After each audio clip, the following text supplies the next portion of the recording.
آپ ہی اب جلدی آ جائیں یار، اور کتنی دیر لگے گی؟ وہ ریسٹورینٹ کے آگے بائک سٹارٹ کیے کھڑا اسے آوازیں دے رہا تھا۔ چہرے پر بیزارگی لیے وہ لوگوں کے رش کو دیکھ رہا تھا جو اس کی بہن کے مزیدار بنے کھانوں کی وجہ سے کھینچے چلے آتے تھے۔ اس ریسٹورینٹ کے چلنے میں جس کا کمال تھا وہ میہل تھی، اس ریسٹورینٹ کی بیسٹ شیف جس کے کئی دیوانے تھے۔ میہل اپنا جلدی جلدی کام ختم کرتی سامان اٹھا کر ابھی باہر آئی ہی تھی جب بڑی بڑی مانسٹر سیاہ رنگ کی گاڑیاں ہوا کی تیزی سے آتی سعدی کو ارد گرد گھیر کر کھڑی ہو گئیں۔ اس میں سے نکلتے لمبے چوڑے سیاہ رنگ کے یونیفارم پہنے، ہاتھوں میں بڑی بڑی گن لیے کئی سولجر سعدی پر گن تانے کھڑے ہو گئے، جس پر وہ گھبرا گیا۔ میہل جو اس صورتحال کو بھی سمجھنے کی کوشش کر رہی تھی، بھائی کی جان خطرے میں دیکھ کر اس کی جان نکل گئی۔ وہ چیختی ہوئی اس کے پاس آنے لگی، نہیں، چھوڑ دو میرے بھائی کو۔ اس سے پہلے وہ سعدی تک پہنچتی جب دو گارڈ اس پر بھی گن تانے اسے وہیں کھڑے رہنے کی دھمکی دے گئے۔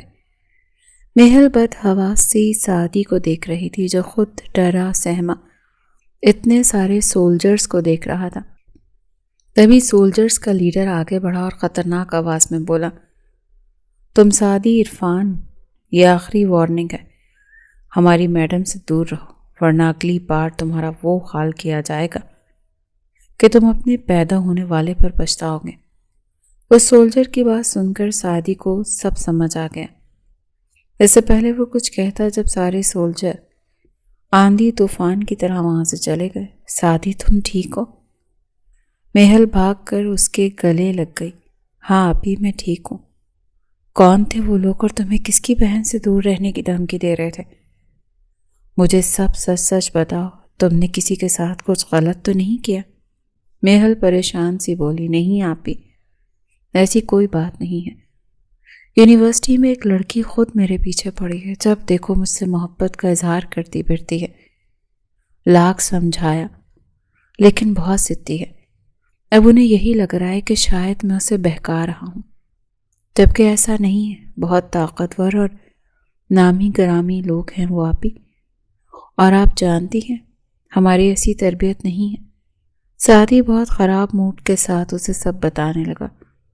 سعدی میرے بھائی، دیکھو جو ہوا اس کے بعد تم اس لڑکی سے اب بات تک نہیں کرو گے، دور رہو اس سے، اور جو کچھ بھی ابھی ہوا ہے اس کے بارے میں ماما بابا سے کچھ کہنے کی ضرورت نہیں ہے۔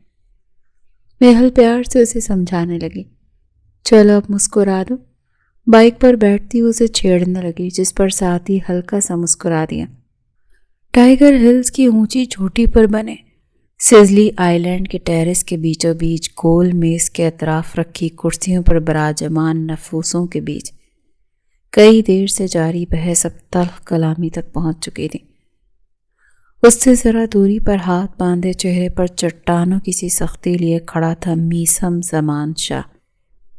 شرٹ کے اوپری 2 بٹن حسب عادت کھلے تھے۔ 6 فٹ 2 انچ ہائٹ، ہری خطرناک نشیلی آنکھیں جن میں غرور اور جیت کی ایک الگ ہی چمک ہر پل نشے کی طرح چھلکاتی دکھائی دیتی تھی۔ تیز ہوا نے اس کے نفاست سے بنے بالوں کو بگاڑ دیا، مگر وہاں پرواہ کسے تھی؟ وہ بیزاری سے دائیں بائیں گردن کو جھٹکنے لگتا تو کبھی ہاتھوں کی انگلیوں کو چٹکاتا۔ ملک سمجھ چکا تھا کہ اس کی حرکات سے سو وہ ذرا پرے کھسک کر کھڑا ہو گیا، اس سے پہلے کہ مخالفت سمیت پارٹی کوئی قدم اٹھاتی۔ وہ تیزی سے آگے بڑھا اور پوری قوت سے خالی کرسی اٹھا کر آرتھر کے پیچھے سر پر دے ماری اور اس کا گلا دبوچ تھا۔ ایک جھٹکے سے اسے کرسی سے اٹھا کر ہوا میں کھڑا کر گیا۔ اس کے باپ سمیت سبھی کرسیوں سے اچھلے، چھوڑو اسے، وہ چلایا جب ملک تیزی سے اس کے باپ کا گلا دبوچتا ہوا اسے پیچھے لے جانے لگا۔ ہاؤ ڈیئر یو، ہمت کیسے ہوئی میرے سامنے اونچی آواز میں بات کرنے کی؟ اس کی ہری آنکھوں میں خون اترنے لگا۔ اسے کہاں منظور تھا کوئی اسے میلی نگاہ سے دیکھتا۔ مجھے ڈبل کراس کرنے والے دھوکے بازوں سے سخت نفرت ہے۔ ملک کے خیال سے وہ جس نے اپنے اندر کے وحشی کو مشکل سے سلایا ہوا تھا وہ جاگ چکا تھا۔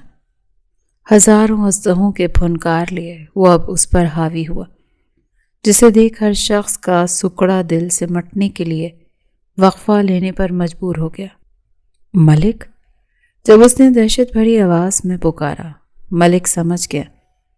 اس نے کمر کے پیچھے رکھی گن نکالی اور میثم کی طرف اچھال دی، جسے میثم نے ایک ہاتھ اٹھا کر ہوا میں ہی گن پکڑ لی اور دوسرے ہاتھ میں آرتھر کی گردن دبوچے اس پر کئی فائر کرتا چلا گیا۔ اس کے ہاتھوں سمیت چہرہ اس کی سفید شرٹ اور خون سے تر ہو چکی تھی۔ اس کا باپ آنسوں سے تر آنکھیں اور خون میں لت پت اپنے بچے کی لاش کو حیرت اور صدمے سے گھورنے لگا۔ میثم نے اپنے چہرے پر لگے خون کو صاف کیا، پھر سگریٹ نکال کر ہونٹوں میں دباتا ایک گہرا کش بھر گیا۔ ایک نظر چاروں طرف دوڑاتا وہ پلٹا اور اس طرف چلا گیا جہاں ایک چاپر ان کا انتظار کر رہا تھا۔ اس کے ساتھ اس کے تمام گارڈز بھی چلے گئے۔ ہر طرف موت کا سناٹا چھا گیا تھا۔ ارے اتنی جلدی کیا ہے؟ میہل آرام سے کھاؤ بیٹا، ابھی سعدی کے یونیورسٹی نکلنے میں ٹائم ہے۔ عرفان صاحب جو ناشتے کی ٹیبل پر بیٹھے تھے، میہل کو اتنی جلد بازی میں ناشتہ کرتا دیکھ ٹوک بیٹھے۔ بابا آج ایک ضروری میٹنگ ہے باس کے ساتھ، اس لیے مجھے جلدی جانا ہے۔ تبھی سعدی تیار ہوا آیا اور بولا، چلیں آپی۔ ارے تم تو کچھ کھا لو، نور بیگم سعدی سے بولی۔ ماما میں آپی کو چھوڑ کر آتا ہوں۔ اتنا بولتے دونوں بچے والدین کا پیار اور دعائیں لیتے چلے گئے تھے۔ میہل میں آپ سے بہت خوش ہوں، آپ نے جس طرح میرا ریسٹورینٹ سنبھالا ہوا ہے، آپ جس طرح سے اسے لے کر چلتی ہیں، یقین کریں آپ شاید یہاں نہیں ہوتی تو میرا یہ ریسٹورینٹ اتنا کامیاب نہیں ہوتا۔ حارث مسکراتا ہوا اس کی تعریف کرتا بولا، جس پر میہل خوشی سے گردن جھکا گئی۔ بہت شکریہ سر۔ اسے سمجھ نہیں آئی کہ کیا کہے، جس پر وہ صرف اتنا ہی بول سکی، میہل اس ہفتے میرے ہوٹل میں ایک بڑی ڈیل ہونے والی ہے، نامی گرامی لوگ، بڑے بزنس مین، سیاستدان آئیں گے۔ میں چاہتا ہوں تم ساری مینجمنٹ کے ساتھ کھانے کا بھی بہترین انتظام کرو جس سے سب خوش ہو جائیں گے۔ پلیز انکار مت کرنا، میری زندگی کا سب سے بڑا چیلنج ہے یہ۔ میرے ہوٹل کا نام، اس کی ریپوٹیشن اب صرف تمہارے ہاتھ میں ہے۔ پلیز میہل۔ حارث بہت ریکویسٹ کرتے بول رہا تھا۔ میہل کی تو جان ہی نکل رہی تھی۔ پر سر اتنا سب کچھ؟ میہل میں جانتا ہوں تمہارے لیے کچھ مشکل نہیں، تم آرام سے سب ہینڈل کر سکتی ہوں۔ حارث کی بے چار کی بھری شکل دیکھ کر آخر کو وہ حامی بھر گئی۔ Okay sir. اس کے جواب پر حارث خوش ہو گیا۔ تھینک یو میہل، یہ کہتا وہ چلا گیا اور وہیں میہل کے چہرے پر کئی رنگ آ جا رہے تھے۔ اس نے آخر اللہ کا نام لیتے اپنی تیاریاں شروع کر دی تھیں۔ ایک ہفتے میں اس کا سارا کام وقت سے پہلے تیار تھا۔ ہوٹل کا بہترین انتظام، کھانا پینا، تمام چیزیں آنے والے لوگوں کی شان و شوکت کو دیکھ کر کیا گیا تھا۔ دیکھو یہ سب زیادہ گرم نہیں ہونا چاہیے۔ میہل ایک ویٹر کو احتیاطی تدابیر دیتی چل رہی تھی۔ سب سامنے سے آتے ایک ویٹر سے وہ ٹکرائی اور اس کے ہاتھ میں پکڑا سافٹ ڈرنک اس کے کپڑوں پر جا گرا۔ ارے دیکھ کر تو چلو، وہ ہلکی ناراضگی سے بولی۔ پھر اسے جلدی صاف کرنے کا کہتی وہ اوپر ایک روم میں آ گئی جو اس وقت خالی تھا۔ واش روم میں جاتی، اپنے کپڑے اچھے سے صاف کرتی، وہ جیسے باہر آئی جب اسے اندھیرے کمرے میں اچانک سے کسی نے اس کا بازو مروڑتے چہرہ دیوار سے لگا دیا۔ اس کے کان کے قریب آتا پھنکارا، کون ہو تم؟ یہاں کیا کر رہی ہو؟ اچانک ہوئے حملے پر اس کی سرد ٹھنڈی آواز پر میہل کا خون خشک ہو گیا۔ دل سینے میں زور زور سے دھڑ دھڑ کرنے لگا۔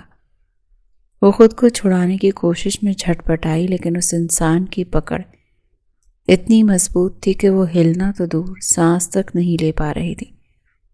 میہل کو اس انسان کی طاقت کا بخوبی اندازہ ہو گیا، کیونکہ اس کے لوہے جیسا مضبوط سینے کا وزن وہ اپنی نازک کمر پر مزید برداشت نہیں کر سکتی تھی۔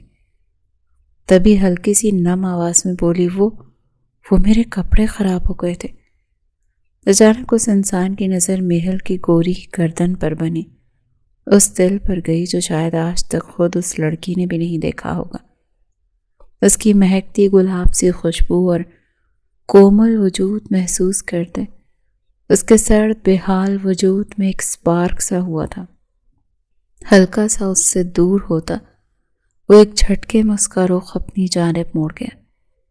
محل نے ڈر کر زور سے آنکھیں بند کر لیں، لیکن سامنے کھڑا انسان تو بس اسے دیکھ رہا تھا۔ وقت جیسے رک گیا تھا۔ تبھی محل نے ڈرتے ڈرتے آنکھ کھولی تو وہاں کوئی نہیں تھا۔ پورا کمرہ خالی تھا۔ محل نے گہرا سانس لی اور دوپٹہ صحیح کرتی باہر کو بھاگی تو سامنے سے حارث آتا دکھائی دیا۔ کہاں تھی محل؟ آپ سارے مہمان نیچے آ چکے ہیں۔ وہ سر میں فریش ہونے گئی تھی۔ محل معصومیت سے سر جھکا گئی۔ چلیں اب آ جائیں۔ حارث بنا اس کے چہرے پر غور کیے بولتا پلٹ گیا۔ محل نے اپنے ماتھے پر سے پسینے کی بوندیں صاف کیں اور اس کے پیچھے چل دی۔ محل سب لوگوں پر ایک نظر ڈالتی کونے میں کھڑی ہو گئی۔ اسے خود پر مسلسل کسی کی نظروں کا دباؤ محسوس ہو رہا تھا۔ اس نے یہ جاننے کے لیے دیکھا بھی، لیکن ایسا کوئی نہیں تھا وہاں جو اسے غور سے دیکھتا۔ سب اپنی باتوں میں مصروف تھے۔ حارث صاحب، آپ نے ہوٹل کی تیاری تو شاندار کی ہے۔ ہر چیز اپنی جگہ پر کمال لگ رہی ہے۔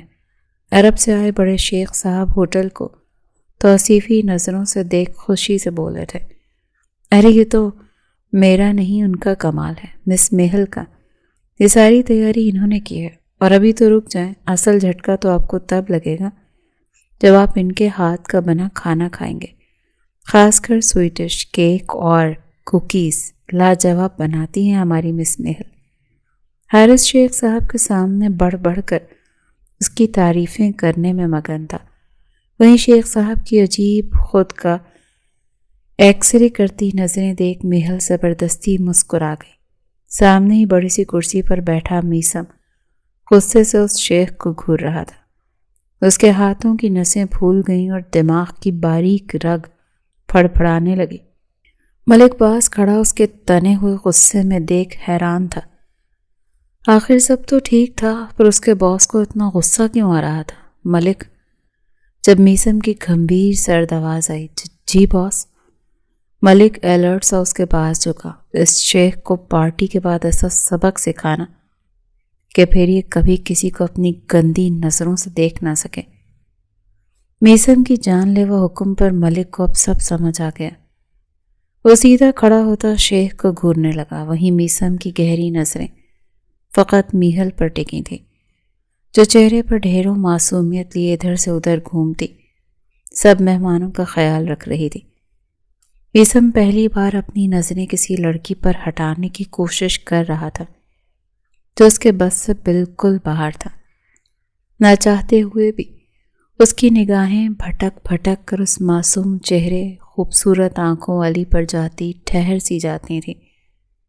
تبھی اس کی نگاہوں نے دیکھا بے خیالی میں محل کے ہاتھ سے ایک نازک سا بریسلٹ کھل کر زمین پر جا گرا۔ بہت سے لوگ بریسلٹ کے پاس سے گزر رہے تھے۔ وہیں میثم کا دل تھم سا گیا تھا۔ اسے لگا وہ کوئی بریسلٹ نہیں، بہت قیمتی اثاثہ ہو اس کا، جو کسی انسان کے پیروں تلے آ کر رون دیا۔ نہ جانے وہ جھٹکے سے اٹھا اور تیزی سے جاتا اس بریسلٹ کو جھک کر اٹھا لیا۔ میثم نے دیکھا وہ ایک عام سا بریسلٹ تھا جس میں چھوٹے چھوٹے چاند ستارے جھلملا رہے تھے۔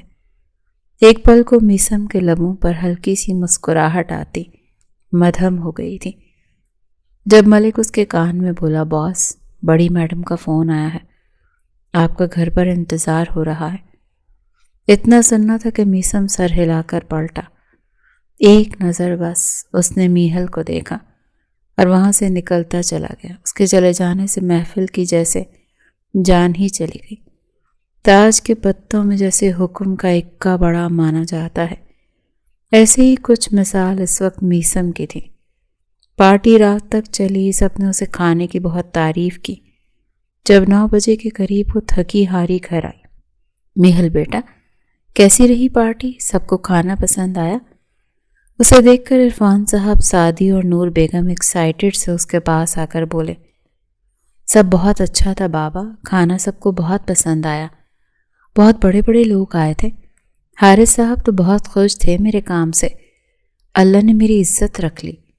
میہل کا چہرہ اس وقت خوشی سے چمک رہا تھا، جہاں اس کی خوشی دیکھ سب نے سکون کا سانس لیا۔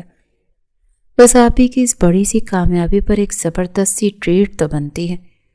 سادی بچوں کی طرح اچھلتا بولا تو سب ہنس گئے۔ چھوٹی سی فیملی تو تھی ان کی، جس میں چھوٹی چھوٹی خوشیاں تھیں۔ اچھا بھائی ٹھیک ہے، محل ہاتھ اٹھاتی مسکرا کر جلد ہی اس کی فرمائش پوری کرنے کی حامی بھر گئی۔ وہیں شاہو ولا، جو دن کی روشنی میں تو کسی حسین محل سے کم نہیں لگتا تھا، اس کے 4تھ فلور پر جانے کی کسی کو اجازت نہیں تھی، صرف چند لوگوں کو، کیونکہ اس فلور پر صرف گھر کے بڑے بیٹے میثم شاہ، جو بزنس کا کنگ ہونے کے ساتھ اس ولا پر بھی راج کرتا تھا، وہ رہتا تھا۔ وہ ایسا انسان تھا جس کے سامنے بولنے کی ہمت اس کے گھر میں بھی کسی کو نہیں تھی۔ اس کا فیصلہ پتھر کی لکیر مانا جاتا تھا۔ اپنے اسٹڈی روم میں بیٹھا وہ خاموش لمحوں میں کسی کو یاد کر رہا تھا۔ وہ معصوم چہرہ، خوبصورت آنکھوں میں چھپا خوف، لمبے بال، نازک سراپا، بہت بری طرح وہ اس کے ذہن پر اپنا اثر چھوڑ گئی تھی۔ میثم نے کلائی پر بندھی گھڑی والا ہاتھ اٹھایا تو اس کے ساتھ ہی جڑا وہ بریسلٹ جو اس نے صبح اٹھایا تھا اس کی آنکھوں کے سامنے جھولنے لگا۔ تبھی دروازہ کھول کر کوئی آہستہ قدموں سے اندر آیا۔ میثم، کیا تم فری ہو؟ مجھے تم سے ایک ضروری بات کرنی ہے۔ اس کے بابا زمان شاہ اندر آتے روب سے بولے۔ جی بابا بولے، میں سن رہا ہوں۔ بریسلٹ والا ہاتھ نیچے ہوا اور سامنے رکھا لیپ ٹاپ بند کر گیا۔ وہ بنا ان کی طرف دیکھے اپنے سنجیدہ چہرے کے ساتھ بیٹھا تھا۔ آخر کیوں کر رہے ہو یہ شادی؟ میں جانتا ہوں تم اس کرن تو کیا کسی بھی لڑکی کو اپنے آس پاس پسند نہیں کرتے، نہیں تو کون لڑکی ایسی ہے جو شادی کے بعد اپنے شوہر کے ساتھ رہنے کے بجائے نیچے لوگوں کے ساتھ رہتی ہے؟ تم اس کا نیچے کمرہ تیار کروا رہے ہو، ایسا کہاں ہوتا ہے؟ میثم کے شادی سے پہلے ہی بیوی کو الگ کر دیا جائے؟ جب اس رشتے کی اہمیت ہی نہیں ہے تو شادی کرنے کا مقصد؟ میثم اپنی سرد نظریں زمان کی طرف گھماتا کھڑا ہوا، پھر اس کے قریب کچھ قدم چل کر آتا رکا۔ ٹھیک کہا آپ نے، میری نظر میں نہ تو اس رشتے کی اہمیت ہے نہ اس لڑکے کی۔ یہ صرف ایک سودا ہے، میری جیت کا سودا۔ اس کھیل میں میرے جیتتے ہی یہ رشتہ بھی ختم ہو جائے گا اور سودا بھی، اسی لیے آپ کو پریشان ہونے کی ضرورت نہیں ہے۔ اتنا بولتا وہ تیز قدموں سے روم سے نکل گیا۔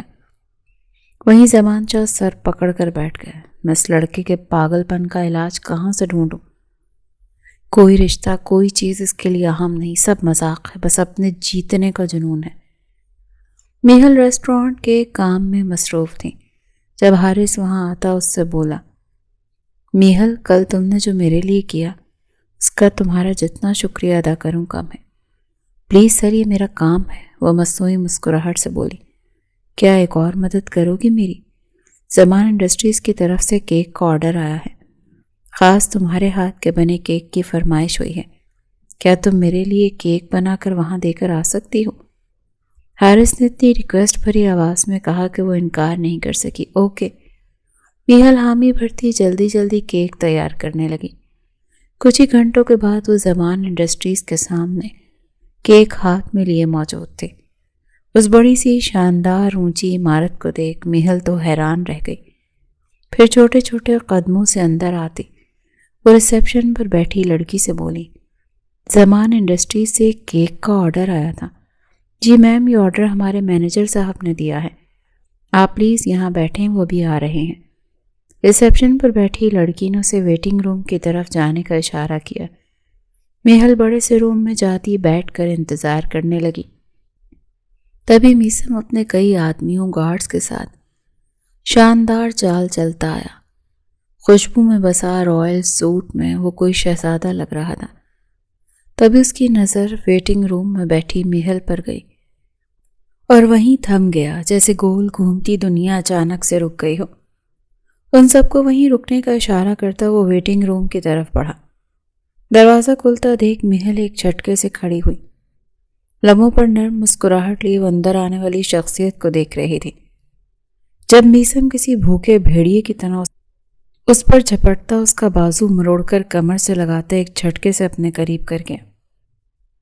میہل تو حیران ہوتی کچھ سمجھ ہی نہیں پائی، یہاں کیا کر رہی ہو؟ وہی خون کو جما دیتی سرد آواز سن کر محل سن رہ گئی۔ وہ کیسے بھول سکتی تھی اس انسان کی آواز، اس کی ہری آنکھیں اس وقت خون سے بھری تھی۔ مجھے یہ کیک کا آرڈر ملا تھا، اس کی خوفناک آنکھوں میں دیکھتی گھبرا کر بولی۔ جب میسم نے ایک جھٹکے سے اسے چھوڑا اور کیک کی طرف دیکھا، وہ لڑکھڑاتی گرتی گرتی بچی۔ اس کا دل اتنی زور سے دھڑک رہا تھا جیسے میسم محسوس کیے بنا رہ نہ سکا۔ تمہیں یہاں نہیں آنا چاہیے تھا، وہ بے اختیار افسوس سے بولا، اور اگر آ ہی گئی ہو تو کم از کم میری نظروں میں نہیں آنا چاہیے تھا۔ اس کے سفید ملائم سے چہرے پہ جس میں گلابیاں کھلی تھیں، پتلی انگلیوں کو مروڑنا، ہونٹ کاٹنا، پلکوں کو بار بار جھپکنا، میسم کے لیے یہ حسین نظارہ دیکھنا نہایت دلچسپ اور سکون آور لگا۔ رگوں میں اترتے نشے کا اثر وہ ایک بار پھر محسوس کرنے لگا۔ دل میں کئی جذبے سر اٹھانے کو ایک بار پھر مچلنے لگے۔ یہ احساس کیسا تھا جو میسم اس لڑکی کے لیے محسوس کرتا تھا؟ وہ نہیں جانتا تھا۔ محل اس پراسرار شخصیت کے مالک انسان کو بے یقینی سے دیکھنے لگی، جس کی باتوں کا مطلب سمجھنا بہت مشکل تھا۔ اس کی اتنی نزدیکی اور کمال کی پرسنالٹی محل کو پریشان کرنے لگی۔ سوری سر، لیکن مجھے آرڈر کے ساتھ یہ بھی کہا گیا تھا کہ کیک میں خود لے کر آؤں۔ اس کی بات کا دوسرا مطلب لیتی شرمندگی سے سر جھکائے بولی، پھر بھی تمہیں یہاں نہیں آنا چاہیے تھا، تمہیں میرے سامنے نہیں آنا چاہیے تھا۔ تم نے اپنے ساتھ جانے انجانے بہت غلط کر دیا، تمہیں احساس نہیں ہے کہ تم نے کیا غلطی کر دی۔ میسم سرگوشی میں بولتے اسے خطرے سے آگاہ کر رہا تھا۔ محل اس کے عجیب سے انداز پر خوف زدہ سی اسے دیکھتی تھر تھر کانپنے لگی۔ ابھی کہ ابھی میری نظروں کے سامنے سے چلی جاؤ، اور اگلی بار مجھ سے سامنا ہو تو کہیں چھپ جانا، ورنہ دور جانے کے قابل نہیں رہو گی۔ اپنی وحشت بھری آنکھوں میں اس کا عکس بھرتا وہ ایک طرف ہوا، اسے جانے کا اشارہ کر رہا تھا۔ محل اس کی الجھی ہوئی باتوں کو سوچتی تیزی سے باہر نکلی اور بھاگتی ہوئی وہاں سے چلی گئی۔ میسم کتنی ہی دیر اس کی پھیلی خوشبو کو اپنی سانسوں میں اتارتا آنکھیں بند کیے وہاں کھڑا رہا۔ وہ گھبرائی ہوئی سی سیدھی گھر آئی تھی۔ اس بات کا ذکر نہ تو اس نے گھر میں کسی سے کیا اور نہ ہی حارث سے، بس چپ چاپ اپنے کمرے میں آتی اس کی خوفناک آنکھوں کو یاد کیے ڈرتی رہی۔ اگلے روز بھی اس کا کام پر جانے کا کوئی موڈ نہیں تھا۔ وہیں نور بیگم اور عرفان صاحب کو لگا ان کی بچی کچھ تھک گئی ہے، اسی لیے آرام کے غرض سے گھر پر ہے۔ قریب 2-2:30 بجے دن کا وقت تھا۔ سب اپنے کمروں میں تھے جب دروازے کو زوردار طریقے سے پیٹا جانے لگا۔ اس دل دہلا دینے والی آواز پر عرفان صاحب کے ساتھ سبھی اپنے کمروں سے نکلتے دروازے کو حیرت اور تعجب سے دیکھنے لگے۔ ارے آ رہے ہیں، دروازہ توڑنے کا ارادہ ہے کیا؟ وہ کسی قسم کی جہالت ہے یہ؟ عرفان صاحب غصے سے بولتے دروازے کے پاس آتے دروازہ کھولنے لگے۔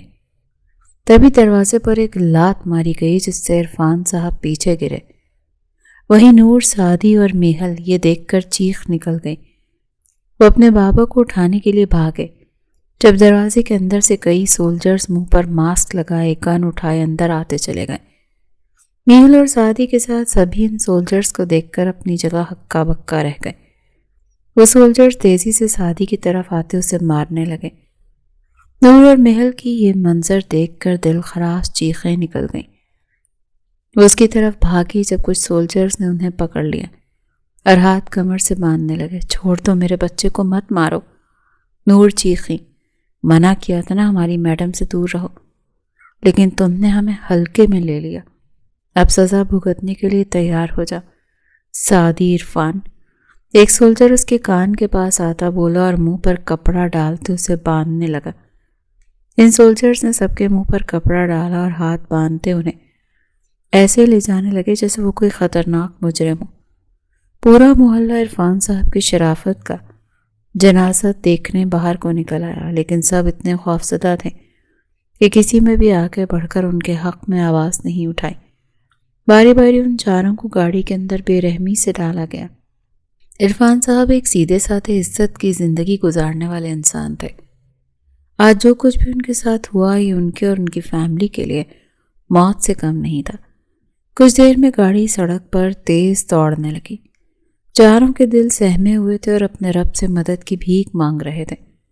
وہ معصوم بے قصور اس بات سے انجان تھے کہ آخر انہیں کس بات کی سزا کے تحت اس ذلت سے دوچار کیا جا رہا ہے۔ اسی سوچ میں گاڑی جب ایک جھٹکے سے رکی، انہیں یقین ہو گیا کہ عدالت میں پیشی لگنے والی ہے۔ چاروں کو ایک ایک کر کے ظالمانہ انداز میں گاڑی سے نکالا گیا۔ ان تینوں کو تو وہیں گھٹنوں کے بل زمین پر بٹھاتے ان کے منہ سے کپڑا ہٹایا، جبکہ سعدی کو سولجر پکڑ کر آگے بڑھ رہے تھے، جہاں کوئی بادشاہ کی طرح منہ پھیرے کھڑا تھا۔ اس کے قریب خون خوار کتے زنجیروں میں جکڑے بھونک رہے تھے، جن کی دہشت سے میہل کا دل تھر تھر کانپ رہا تھا۔ سولجرز نے سعدی کو زور سے اس شخص کے پیروں میں پھینکا۔ جب وہ شخص گھوما اور سعدی کو گردن سے پکڑ کر اوپر اٹھا گیا، یہ نظارہ ایسا تھا جسے دیکھ کر ان تینوں کی روح فنا ہو گئی۔ وہ چیخ چیخ کر رونے لگے۔ بول، میری بہن کہاں ہے؟ تو نے اسے بھگایا ہے نا؟ تو جانتا تھا آج اس کی شادی ہے۔ اس کے انگاروں کی مانند سلگتے عضلات رگوں میں دوڑتے اشتعال سے تن کر خون چھلکا رہے تھے۔ سعدی میں اتنی طاقت نہیں تھی جو جواب دے سکے۔ اس کے منہ سے خون نکل رہا تھا۔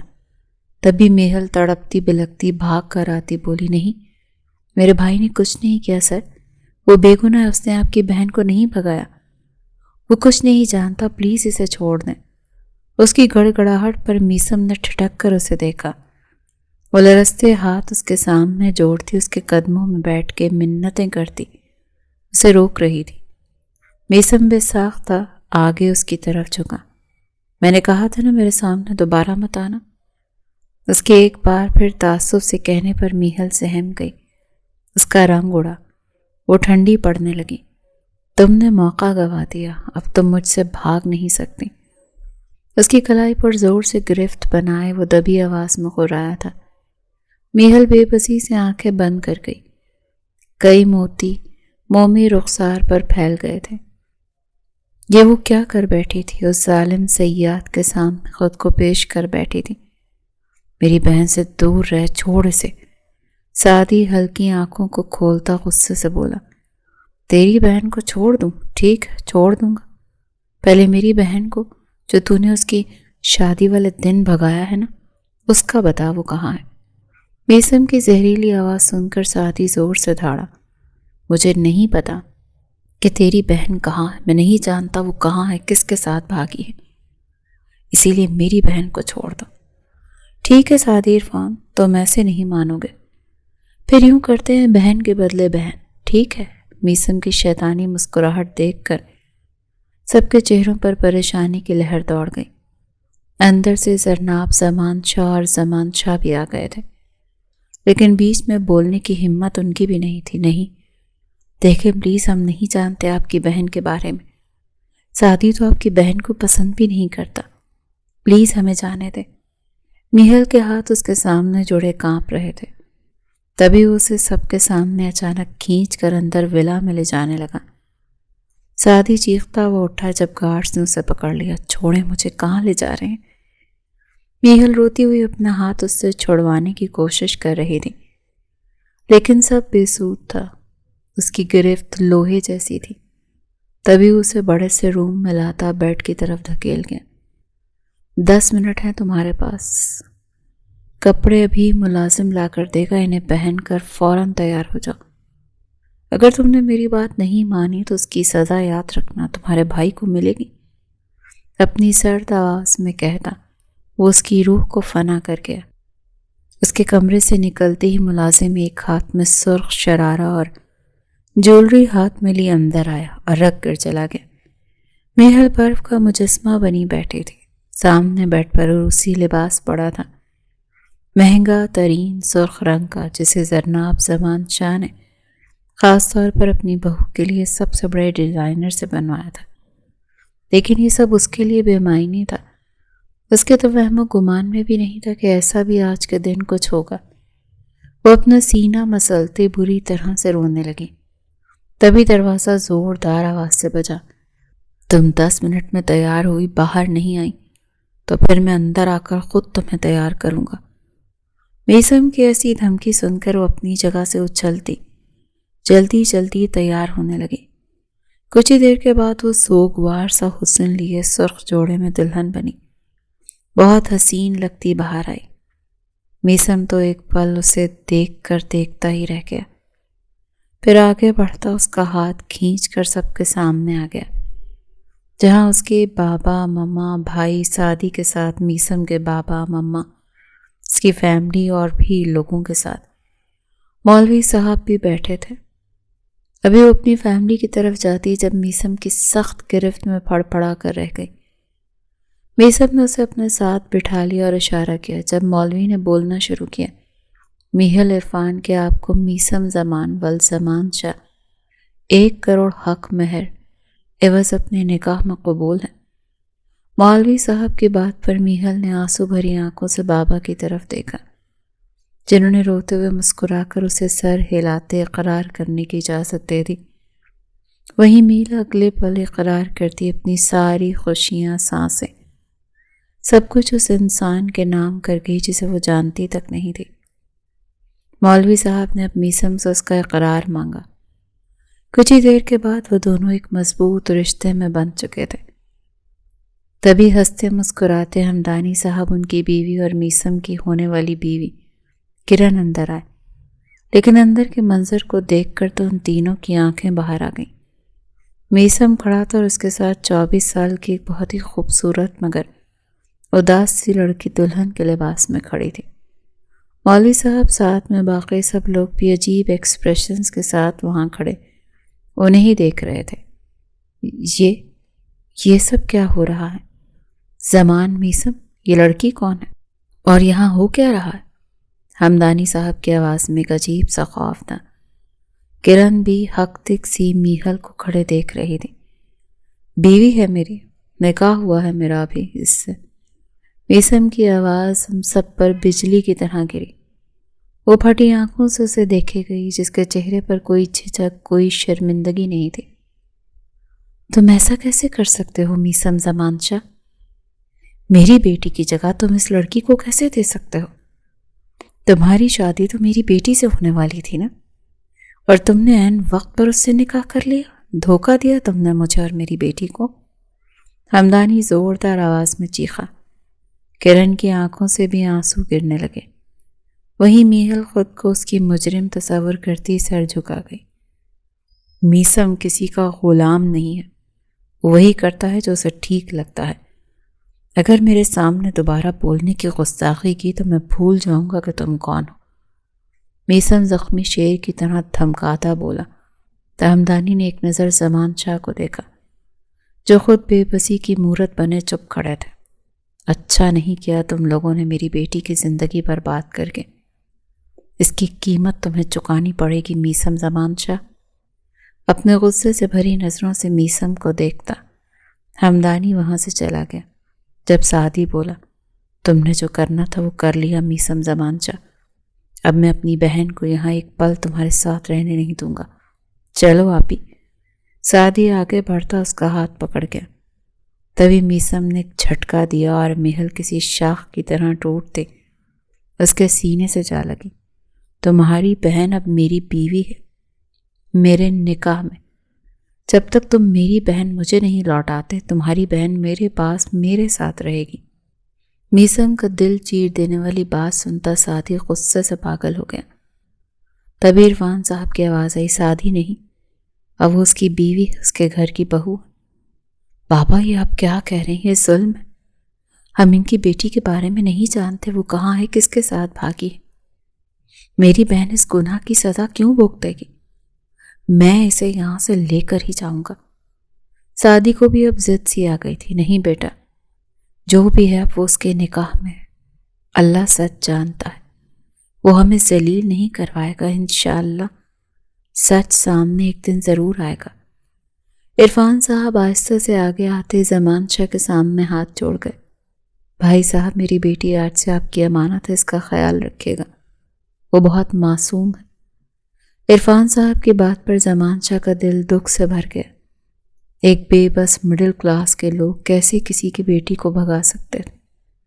ان کی شرافت دیکھ زمان شاہ کو پہلے ہی احساس ہو گیا تھا کہ ان کی فیملی کے ساتھ ظلم ہوا ہے، لیکن میثم کے آگے بولنے کی ہمت کون کرتا؟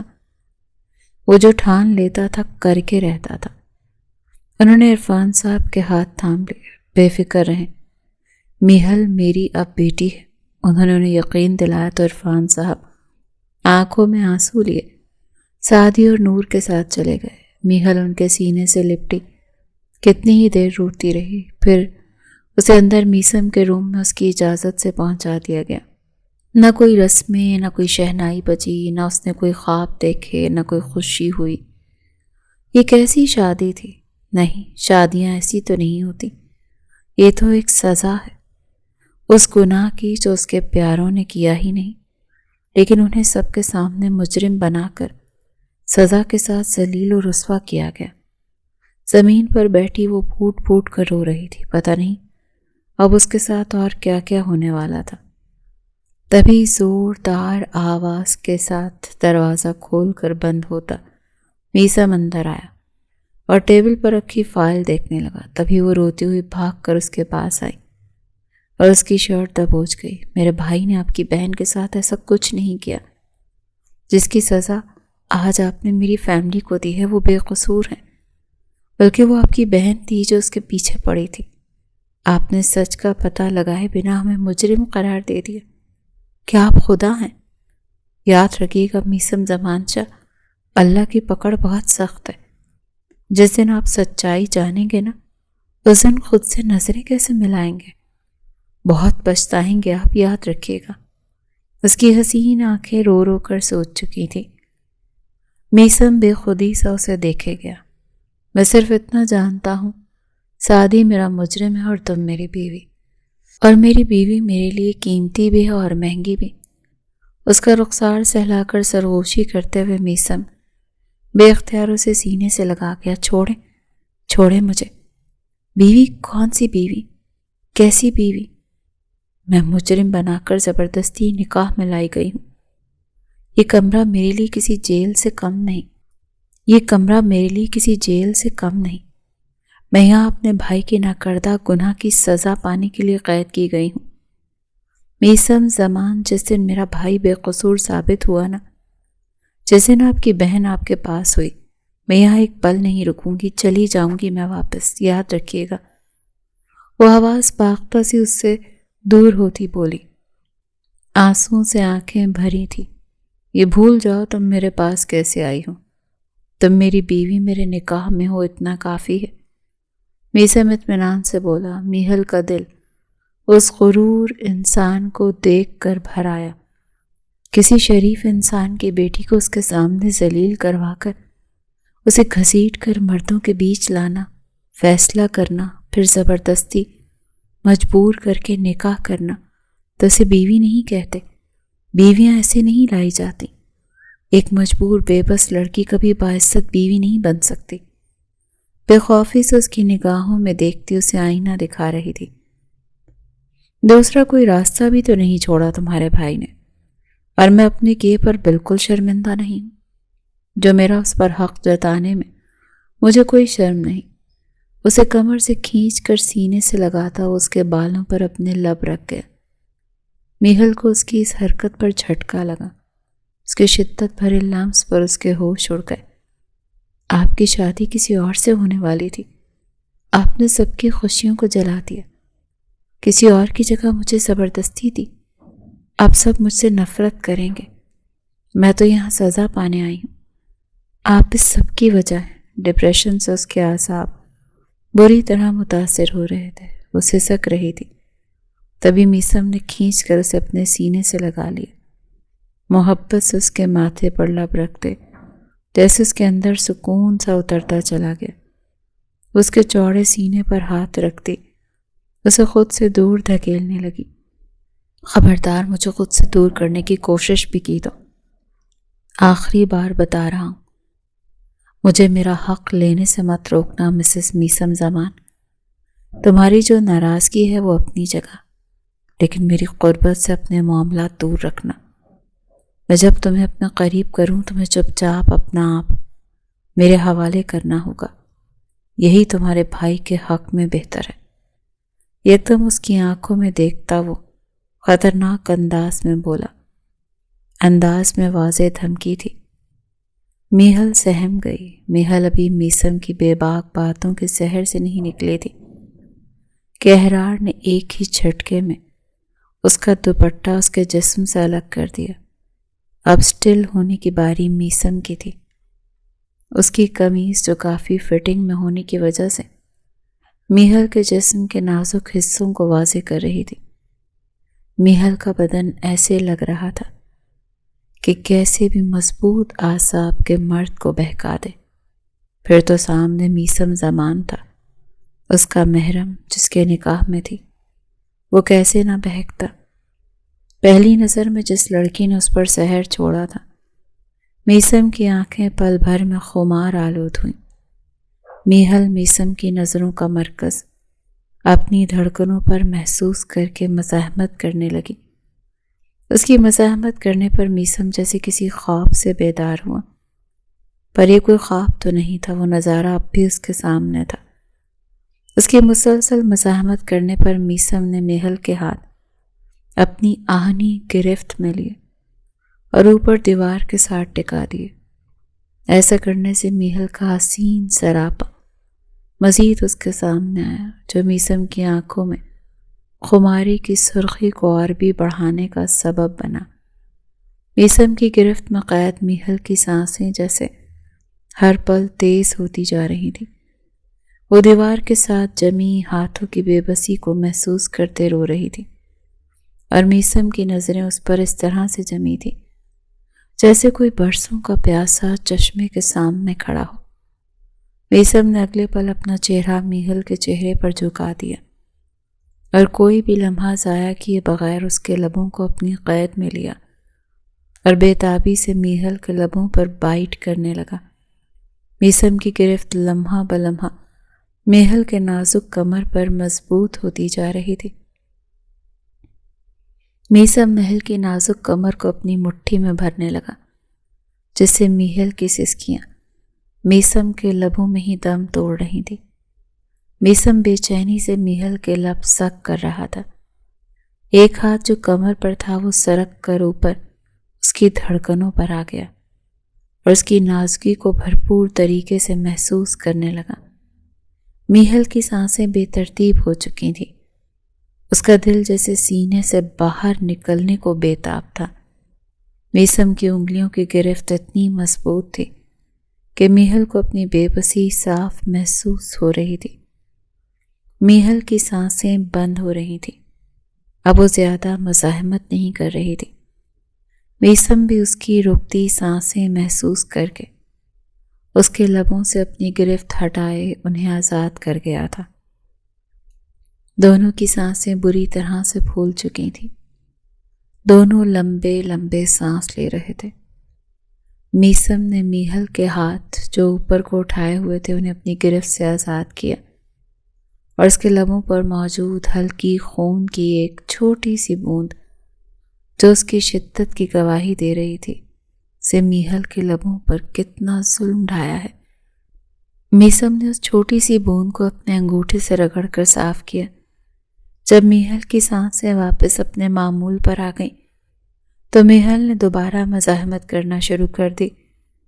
اپنے نازک سے ہاتھ میثم کے چٹانی سینے پر رکھ کر اس نے میثم کو خود سے پرے کرنے کی کوشش کی، پر وہ تو اپنی جگہ سے ہلا بھی نہیں تھا۔ ایک اور بار پھر تم نے خود کو مجھ سے دور کیا تو میں ہر حد بھول جاؤں گا، میثم نے بھاری گمبھیر لہجے میں کہا۔ پھر ایک ہاتھ جو اس کی دھڑکنوں سے سرک کر اس کے پیٹ پر آ گیا تھا اسے گھما کر سینے سے لگاتا نازک کمر کے گرد کس لیا، اور ایک ہاتھ سے اس کا جبڑا پکڑ کر پوری شدت کے ساتھ اس کے لبوں پر جھک گیا اور اس کے لبوں پر اپنی بے رحمی دکھانے لگا۔ اس بار میہل اس کی شدت برداشت ہی نہیں کر پا رہی تھی۔ جسم میں جو تھوڑی سی جان بچی تھی اب وہ بھی ختم ہو گئی اور وہ بے جان سی ہو گئی۔ میثم ایک جھٹکے سے اسے اپنی باہوں میں اٹھا کر بیڈ کی طرف بڑھا۔ اسے بیڈ پر لٹا کر وہ اس پر کسی گھٹا کی طرح جھک گیا۔ اس کے چہرے پر پسینے کی بوندیں، سانسیں تیز اور آنکھیں آدھی مندی ہوئی تھیں۔ میثم نے اس کی آنکھوں میں آنسو دیکھ کر ہاتھ بڑھا کر اس کے آنسو صاف کیے۔ بس، یہ سب جو تم سوچ رہی ہو نا، یہ ختم۔ میں تمہاری ڈھال بھی ہوں اور تمہارا حق بھی۔ اب تم کہیں نہیں جاؤ گی، ساری زندگی تمہیں میرے ساتھ اس گھر میں میری بیوی بن کر رہنا ہے۔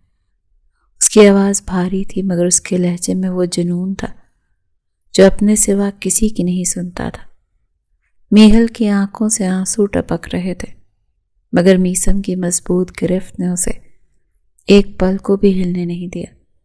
میہل نے میثم کے ہاتھ جو اس کے چہرے کے گرد تھے انہیں جھٹک دیا اور چیخ کر بولی، دور رہے مجھ سے، میں اور غم برداشت نہیں کر پاؤں گی، آپ کی طرف سے تو بالکل بھی نہیں۔ میثم کو بھی اب غصہ آنے لگا، آخر کب تک اس کا ایسا رویہ برداشت کرتا۔ میہل کی نازک سراہی دار گردن پر جھک کر اپنی پوری شدت کے ساتھ وہاں اپنے دانت گاڑ گیا۔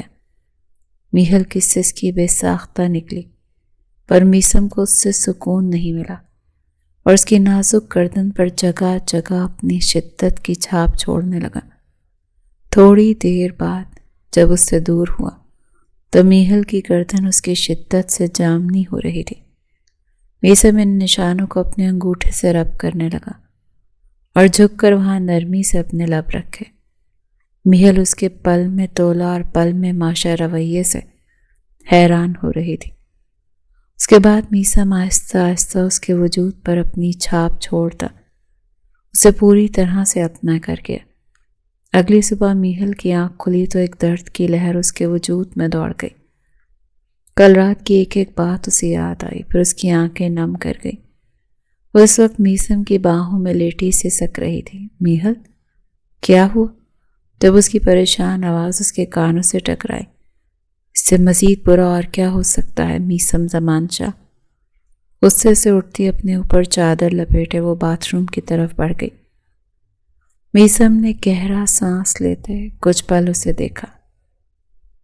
گھر والے کافی دیر ان دونوں کا ناشتے پر انتظار کرتے رہے، لیکن میثم کو اکیلے نیچے آتا دیکھ زرناب بیگم فکر سے بولی، میثم، دلہن نہیں آئی تمہارے ساتھ؟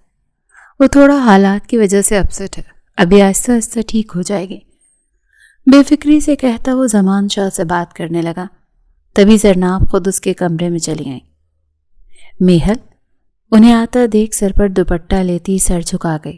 بیٹا، میں جانتی ہوں تم بے قصور ہو، لیکن جب اپنی اولاد دغا کرے تو انسان کسے قصوروار سمجھے۔ تم دیکھنا سب ٹھیک ہو جائے گا، میثم سب خود ٹھیک کر دے گا۔ اب تم اس گھر کی بہو ہو اور دیکھو ہم ہیں نا تمہارے ساتھ۔ چلو آؤ اب کے ساتھ ناشتہ کرو۔ معاف کیجیے گا لیکن آپ لوگوں کے بیچ رہنا، کھانا پینا، بولنا جیسے میرا کوئی حق نہیں۔ میں زبردستی کے رشتے میں جوڑی گئی، صرف ایک سزا ہوں۔ جس دن میرے بھائی کی بے گناہی ثابت ہوئی اور اس گھر کی بیٹی واپس آئی، اسی دن میں یہاں سے چلی جاؤں گی۔ میری سزا ختم ہو جائے گی، یہ بیڑیاں ٹوٹ جائیں گی جو آپ کے بیٹے نے مجھے جبرن پہنائی ہیں۔ وہ یاسید بھرے لہجے میں بولتی، جیسے سر اٹھائے انہیں دیکھنے کو ہوئی۔ بے ساختہ اپنے عین سامنے کھڑے میثم کو دیکھ بری طرح گھبرا گئی۔ کس طرح کا حق چاہیے تمہیں؟ ذرا میں بھی تو سنوں۔ اس کی آنکھوں میں جھانکتا آئی برو اچکائے بولا، وہی جو آپ کبھی نہیں دے سکتے۔ میرا آپ سے اور آپ کے لوگوں سے ایسا کوئی تعلق نہیں ہے میثم زمان شاہ جس حیثیت سے میں آپ سے حق کے لیے لڑوں۔ میرے زخموں کو بار بار مت گرے دیں، میں یہاں صرف ایک مجرم کی طرح سزا کاٹنے کی مستحق ٹھہرائی گئی ہوں، اسی لیے حق کی بات کرنا مجھے سیب نہیں دیتا۔ ذہن میں مجھے لفظوں سے تیر چلاتی وہ لڑکی زندگی میں پہلی بار میثم زمان شاہ کو حیران کر گئی تھی۔ وہ اسے ترچھی نظروں سے دیکھتا باہر نکل گیا۔ دن رات یوں ہی اداس گزارنے لگے۔ اسے اپنے لوگوں کی، ان کے پیار کی بہت یاد آتی تھی۔ زمان شاہ، زرناب سب بہت اچھے تھے، اسے قبول کرنے کے ساتھ ساتھ اس کا خیال رکھتے، اسے پیار کرتے، لیکن اس کے چہرے کی اداسی ختم ہونے کو ہی نہیں آتی تھی۔ وہ لان میں اداس بیٹھی درختوں پر چہچہاتے پرندوں کو دیکھ رہی تھی۔ تبھی کسی نے پیچھے آ کر اس کی آنکھوں پر ہاتھ رکھ دیا۔ دل ایک پل کو زور سے دھڑکا، وہ خوشی سے اٹھتی، جیسے گھومی تو سامنے عرفان صاحب اور نور بیگم کو دیکھ کر اس کی آنکھیں نم ہو گئیں۔ بابا، مما، وہ تیزی سے ان کے گلے لگتی رو دی۔ وہ دونوں بھی اسے دیکھ کر بہت خوش تھے۔ آپ لوگ کیسے آئے؟ سعدی نہیں آیا؟ کیسے ہیں آپ لوگ؟ پورے 2 دن بعد وہ انہیں دیکھ رہی تھی۔ ہم سب ٹھیک ہیں، اور یہاں ہمیں میسم لے کر آیا ہے تم سے ملوانے۔ سعدی بھی آئے گا بہت جلد تم سے ملنے۔ نور بیگم کی بات سن کر اس کے لب مرجھا گئے۔ وہیں دور اوپر کھڑکی سے دیکھتے میسم نے یہ بات اچھے سے نوٹ کی، پھر اندر چلا گیا۔ اپنے والدین کو دیکھ کر میہل کی اداس چہرے کی خوشی لوٹ آئی تھی۔ زمان اور زرناب نے بھی انہیں بہت عزت دی۔ سب کے ساتھ رات کا کھانا کھانے کے بعد وہ ڈرائیور کے ساتھ واپس چلے گئے۔ رات کے دوسرے پہر اس کی آنکھیں کمرے کی خاموش فضا میں وقفے وقفے سے بلند ہو رہی تھیں۔ مدھم سسکیوں کی آواز سے کھلی تھی۔ ڈنر کے بعد وہ سلیپنگ پلز لے کر بہت مشکل سے سویا تھا، کیونکہ میہل کے وجود سے دور رہنا اس کے لیے اب مشکل تھا، جس کا اثر 4 گھنٹے میں ختم ہو گیا تھا۔ تبھی وہ نیم غنودگی میں بھی سسکیوں کی آواز سن پا رہا تھا۔ بھاری ہوتے پپوٹوں کو بمشکل وا کر کے اپنے دائیں جانب دیکھا، جہاں وہ بیڈ کے بالکل کنارے پر گٹھڑی بنی گھٹنوں میں سردی سے سک رہی تھی۔ وہ لب بھینچ کر دونوں ہاتھوں سے آنکھیں رگڑتا کمفرٹر خود سے تھوڑا ہٹا کر تھکے ہوئے انداز میں بیڈ کے گراؤنڈ سے ٹیک لگا کر بیٹھ گیا۔ ترچھی نیند سے سرخ آنکھیں اس کے وجود پر تھیں، جو ہولے ہولے لرز رہا تھا۔ نہ میں نے تم پر غصہ کیا، نہ تم سے سخت انداز میں کوئی بات کی، نہ ہی کسی قسم کی سزا سنائی، اور آج تو تمہارے والدین سے بھی تمہیں ملوایا، پھر رات کے دوسرے پہر کیوں میرے گناہ بخشوانے پر بضد ہو؟ کچھ توقف سے اس کی تھکی تھکی آواز گونجی تو یاقوت نے جھٹکے سے سر اٹھا کر بائیں جانب دیکھا۔ وہ نیند کے خمار سے بوجھل آنکھوں سے اسی کی طرح متوجہ تھا۔ وہ واپس چہرہ موڑ گئی۔ مجھے نہ آپ سے شکوہ ہے نہ شکایت، میں تو اپنے نصیب سے شاکی ہوں۔ ہر اس گناہ کی سزا میرے حصے میں کیوں لکھی گئی جس کی میں حقدار ہی نہیں تھی؟ کچھ توقع سے اب کے اس کی بھیگی مترنم آواز گونجی۔ اس کے لہجے میں خود اذیتی کی کھنک سی مسکراہٹ تھی، گویا وہ اپنی ذات کا مذاق اڑا رہی تھی۔ میسم نے ماتھے پر ناگواری کے بل نمودار کر کے باضابطہ رخ موڑ کر اس کا چہرہ دیکھنا چاہا، لیکن وہ سامنے اندھیرے میں نہ جانے کیا دیکھ رہی تھی۔ میرے بھائی کی بے گناہی کا میرا دل گواہی دیتا ہے۔ آپ کی بہن بار بار اس سے اپنی محبت کا اظہار کر رہی تھی، جسے وہ جھٹلاتا رہا، انکار کرتا رہا، لیکن وہ آپ کی بہن تھی میسم، جو محبت کا دم بھرتی تھی۔ اگر سعدی قصوروار ہوتا تو آپ کی بہن آپ کے پاس ہوتی، لیکن نہیں ماہی، اس کے پاس نہیں ہے۔ اس نے دائیں ہاتھ سے رخساروں پر نکل آئے باغی آنسوں کو بے دردی سے رگڑ کر صاف کیا۔ میسم لب بھینچے سن رہا تھا، کیونکہ ہوش و حواس میں کہنے کی بات بھی حذف کر جانے والی لڑکی اتنا کچھ بول رہی تھی جو یقیناً وہ اپنے حواسوں میں نہیں تھی، اور وہ خود بھی اسے سننے کا متمنی تھا۔ اس کی آواز میں یقین تھا۔ پھر کافی دیر تک کمرے کی پرسوز فضا میں خاموشی کی دھن بڑھتی رہی، جس کو میسم کی پرسوچ آواز نے توقف سے توڑا، جس کے بعد وہ ماضی کے ورق در ورق تحریر پڑھتا اسے خوشی، حیرت، غم اور پھر شدید دل برداشتہ کیفیت سے دو چار کر چپ ہو گیا۔ جب سچ سامنے آئے گا تب کیا کریں گے؟ اس کا لہجہ دکھ سے بھیگا ہوا تھا۔ حقیقت کے سامنے آنے اور سعدی کے سچ سے تمہارا کوئی واسطہ نہیں ہے میہل، تم اب میری بیوی ہو بس، میسم نے سختی سے کہتے اس کا ہاتھ پکڑ کر کھینچا۔ جب اس نے سرس سے اس کا ہاتھ چھوڑ کر اپنا چہرہ صاف کیا، کچھ دیر پہلے تک کھل رہے نقوش واپس سرد اور سپاٹ ہو گئے تھے۔ وجہ واپس بے تاثر ہو گیا۔ واسطہ ہے میرا میرے بھائی سے اور آپ کی بہن سے، اسی لیے میں یہاں ہوں، اور جس دن سچ سامنے آیا اس دن میہل ایک پل یہاں نہیں رکے گی۔ اتنی غیر اہم کیوں ہے آخر میری ذات؟ میسم ایک جھٹکے سے اس کے اوپر آیا۔ اس کے لہجے کی تڑپ پر میہل حیران ہوئی۔ آخر مجھے کس لیے تختہ ستم بنایا جا رہا ہے؟ آخر کیوں میری ذات بے معنی کر دی گئی ہے؟ وہ جیسے پھٹ پڑی تھی۔ اتنے کیوں کو اپنے اندر مت جگا دو، خود کو پرسکون رکھو، وقت سب بتا دے گا۔ جواباً میثم نے نرمی سے اس کے ماتھے پر لب رکھتے اس کے گرد اپنا حصار ڈال کر اسے پرسکون کرنا چاہا۔ وہ بھی تھک کر اس کے بازو پر سر رکھ گئی تھی۔ اس کے بازو سے سر ٹکائے شاید خود کو پرسکون کرنے کی تگ و دو میں لگی تھی۔ کچھ دیر میں وہ تو سو گئی، لیکن میثم کی نیند پوری طرح اس سے روٹ کر جا چکی تھی۔ اس نے سرخ گلال آنکھوں کو جھکا کر دیکھا۔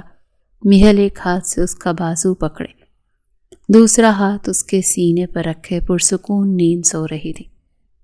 میثم کے اندر ایسی پرسکون نیند کی حسرت شدت سے جاگی تھی۔ کس طرح وہ اپنا سارا غبار نکال کر نیند کی آغوش میں سما چکی تھی، اور وہ تھا جو حال اور ماضی کے بیچ تختہ ستم بنا کروٹ کروٹ سلگ رہا تھا۔ جلتی آنکھیں میچ کر کھولتے واپس اس کے ناخیز کھلتی کلی سے چہرے پر ڈالی۔ بھیگا بھیگا مترنم سرخی مائل چہرہ، آرزوں پر جھکی شبنمی گھنیری پلکیں، کیسا دل گدگداتا ہوا نظارہ تھا۔ اور وہ بنائی بھی تو گئی تھی اس ابن آدم کی تسکین اور راحت کے لیے، جیسے باوا آدم کے لیے اماں حوا بنائی گئی تھی۔ لیکن وہ اپنی بے چینیوں کی راحت کا سامان اس وجود سے نہیں کر سکتا تھا، کیونکہ وہ پتھر تھا، وہ بھی جلتا ہوا پتھر جس کی پیٹھ میں ماضی کے الاؤ تھے، اور وہ نازک سی از صبح شبنم سے غسل کر کے بیدار ہوئی کلی۔ بھلا کیسے ظالم بن جاتا وہ؟ اسے خوف تھا سچ کا۔ کیا سچ وہ ہوا جو میہل کہتی ہے؟ کیا سچ سامنے آنے پر وہ اسے چھوڑ جائے گی؟ میہم کی تو جیسے جان نکلنے لگی۔ وہ بے ساختہ اسے خود کے قریب کرتا سرگوشی میں بولا، میثم تمہارے بنا نہیں جی سکتا اب میہل۔ رات آہستہ آہستہ اس کی باہوں میں کٹنے لگی۔ ہوا میں ہاتھ اٹھا اور ایک زوردار تھپڑ اس کے گال پر نشان چھوڑ گیا، جس سے اس کی سسکیاں تیز ہو گئی۔ دفع ہو جاؤ یہاں سے، مر گئے تم ہمارے لیے، اب تمہاری یہاں کوئی جگہ نہیں، چلی جاؤ۔ زمانچہ کی قہر بھری آواز پورے شاہو ولا میں گونج رہی تھی، جسے سن کر میثم اور میہل کمرے سے بھاگتے ہوئے آئے تو دیکھا کہ سامنے ہی زمین پر کم عمر لڑکی سر جھکائے رو رہی تھی۔ میثم کا دل دھک سے رہ گیا۔ وہ بے ساختہ کچھ قدم پیچھے ہوا، یعنی قیامت کی گھڑی آ گئی۔ جس ڈراؤنے خواب کا اسے خوف تھا وہ سچ بن کر آنکھوں کے سامنے آ گیا تھا۔ میہل کی آنکھیں بھی پھٹی ہوئی تھیں۔ مجھے معاف کر دیں بھائی، بابا، میں آپ کی گنہگار ہوں، میں ہوں آپ کی قصوروار، پلیز مجھے معاف کر دیں۔ وہ ہاتھ جوڑے زمان کے قدموں سے لپٹی رو رہی تھی۔ وہیں دروازے سے اندر آتا سعدی، جس کے ہاتھ میں پھول اور چہرے پر خوشی تھی، اس کے ساتھ نور بیگم اور عرفان صاحب بھی تھے، اندر کے گھمبیر ماحول کو دیکھ کر اپنی جگہ برف کی طرح جم گئے۔ میہل بھاگ کر جاتی اپنے بھائی کے سینے سے لگ گئی۔ ماہی، تم صرف ہماری نہیں ان کی بھی مجرم ہو، جانتی ہو؟ تمہاری غلطی کی سزا اس بچی کو ملی۔ ہم سب کو یہی لگا تم سعدی کے ساتھ بھاگ گئیں۔ تمہارے بھائی نے تمہاری غلطی کی سزا اس بچی کو اس طرح دی کہ اسے سب کے بیچ اٹھا کر لاتا، زبردستی اس سے نکاح کیا، اسے قید کیا، جبکہ ان کا تو کوئی قصور تھا بھی نہیں۔ زمان چاہ بہت مشکل سے سچ کا پردہ اٹھاتے سر جھکا گئے تھے۔ سچی تو کہتی تھی میہل، جس دن سچ سامنے آیا اس دن وہ خود سے کیسے نظریں ملائیں گے؟ ماہی بری طرح روتی، میں مجرم ہوں آپ سب کی، سعدی کی۔ ہاں میں محبت کرتی ہوں سعدی سے، اس نے تو کبھی میری محبت کو سراہا نہیں، مجھے ہمیشہ سمجھایا، دور رہا مجھ سے، لیکن میں ہی اس کے پیچھے پاگل تھی۔ آپ سب سے بھی اسی لیے چھپا لیا، مجھے ڈر تھا کہ کوئی میرا ساتھ نہیں دے گا، اسی وجہ سے میں بھاگ گئی۔ اور میرے دماغ کو چلانے والی کرن تھی، اس نے مجھے کہا کہ یہ سب کرنے کو، لیکن پھر جب مجھے سچ پتہ لگا کہ بھائی نے سعدی اور اس کی فیملی کے ساتھ بہت غلط کیا، مجھ سے رہا نہیں گیا اور میں یہاں آپ سب سے معافی مانگنے چلی آئی۔ ماہی نے جب سچ بتایا تو میثم کا خون کھول اٹھا۔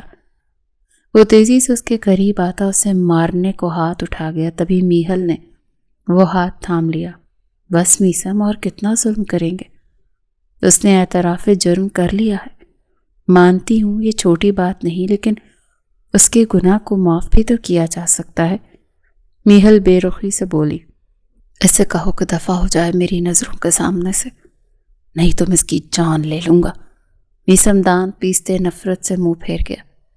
کتنی لاڈ محبت سے اس نے اپنی پیاری بہن کو رکھا تھا، اس نے پوری دنیا کے سامنے اسے ذلیل و رسوا کر دیا۔ سعدی، انکل، آنٹی، بھابھی، پلیز مجھے معاف کر دیں، معاف کر دیں مجھے پلیز، بھائی، بابا، معاف کر دیں۔ وہ ایک ایک کے پیروں میں گرتی معافی مانگ رہی تھی، گڑ گڑا رہی تھی، رو رہی تھی۔ رباب دور کھڑی دل پر ہاتھ رکھے تڑپ رہی تھی۔ میہل کو لگا کہ وقت کا پہیہ پھر سے گھوما ہے۔ کل یہیں اس جگہ وہ اپنے بھائی اور فیملی کے لیے رو رہی تھی، گڑ گڑا رہی تھی، لیکن آج اسی جگہ اس کی بہن تڑپ رہی تھی اور فیصلے کا اختیار اس کے ہاتھ میں تھا۔ میہل نے اسے آہستہ سے اٹھایا اور سینے سے لگایا۔ بس گڑیا، تم جو کیا محبت میں کیا، معافی مانگنے کی ضرورت نہیں ہے۔ میں نے، ہماری فیملی نے تمہیں معاف کیا۔ ایک لڑکی کی عزت کیا ہوتی ہے مجھ سے بہتر کوئی نہیں جانتا، اسی لیے بابا میں چاہتی ہوں ماہی سعدی کی دلہن بنے۔ سعدی کے تم اسے اپناؤ گے؟ زمانچہ اور زرناب نے بے ساختہ سوچے مقام والی لڑکی کو دیکھا، جس نے بہترین فیصلہ کر کے ان کی عزت کا پردہ چاک ہونے سے بچا لیا تھا۔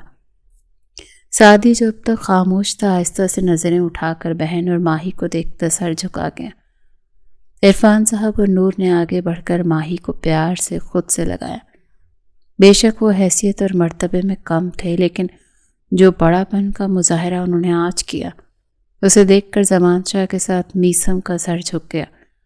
زمان بھائی صاحب، یہاں تو ہم آئے تھے اپنی بیٹی سے ملنے، لیکن جا رہے ہیں اپنی بیٹی آپ کو امانت دے کر، اس وعدے سے کہ بہت جلد ہم اپنی بیٹی کو دلہن بنا کر رخصت کروا کر لے جائیں گے۔ عرفان صاحب زمان شاہ سے آتے بولے تو زمان شاہ آنکھوں میں آنسو لیے ان کے سامنے ہاتھ جوڑ گئے۔ مجھے معاف کر دیں بھائی۔ زمان شاہ کے رو دینے پر عرفان صاحب کی آنکھیں بھی نم ہو گئی۔ ارے ایسے نہیں کہتے، اب ہم پکی رشتہ داری میں بننے والے ہیں۔ عرفان صاحب کا ماحول کو ہلکا کرنے کے لیے مسکراتے ہوئے بولے، چلو بیگم جلدی چلو بھائی، بہت ساری تیاریاں کرنی ہیں، بہو جو آنے والی ہے۔ عرفان صاحب اچانک پلٹ کر نور سے بولے، جس پر وہ مسکرا دیں۔ میں بھی چلوں گی آپ کے ساتھ بابا، اب میرا یہاں کیا کام؟ گھر کی بیٹی لوٹ آئی، سچ ظاہر ہو گیا تو میری سزا بھی ختم ہوئی۔ کیوں، ٹھیک کہا نا میثم؟ جب ناراض بھری آواز پر میثم کی خاموش وجود میں ہلچل سی مچی، اس نے جھٹکے سے نظر اٹھا کر اس بے رحم لڑکی کو دیکھا جو سب کی حالت ان کے دلوں سے تو واقف تھی، لیکن وہ کیا چاہتا تھا اس سے وہ اب تک انجان تھی۔ میہل کی بات پر سب سناٹے میں رہ گئے۔ میثم آہستہ سے اس کے قریب آیا، جسے میہل کے دل کی دھڑکن رک گئی۔ اگر میں کہوں کہ مت جاؤ تو کیا تم رک جاؤ گی؟ اگر میں کہوں کہ ہاں میں گنہگار ہوں، معافی چاہتا ہوں، تو کیا معاف کر دو گی؟ اس کے بہت آہستہ سرگوشی پر میہل کا دل جیسے پھٹ گیا، آنکھوں سے موتی جھرجھر بہنے لگے، نگاہوں سے نگاہیں ملی، بہت کچھ کہہ رہی تھی۔ اگر کہوں کہ محبت ہو گئی ہے تم سے، نہیں جی سکتا تمہارے بنا، تو کیا یقین کرو گی؟ میثم کے اتنا کہنے کی دیر تھی کہ میہل سب کچھ بھولتی اس کے سینے سے سر جھکائے سسک پڑی۔ میثم، آپ نے بہت غلط کیا، بہت ظلم کیا، آپ بہت برے ہیں، میں آپ کو کبھی معاف نہیں کروں گی۔ اسی کے سینے سے لگی وہ اس سے شکوے کر رہی تھی، جس پر سب مسکرا دیے۔ سعدی جو اپنی بہن کو لے کر پریشان رہتا تھا، اس محبت بھرے منظر کو دیکھ کر اس کا دل ہلکا ہو گیا۔ وہ آج ضمیر کی عدالت سے بری تھا۔ تبھی اس نے شرارت سے سب سے آنکھ بچا کر ماہی کا ہاتھ چپکے سے تھام لیا، جس پر وہ گھبراتی شرما کر سر جھکا گئی۔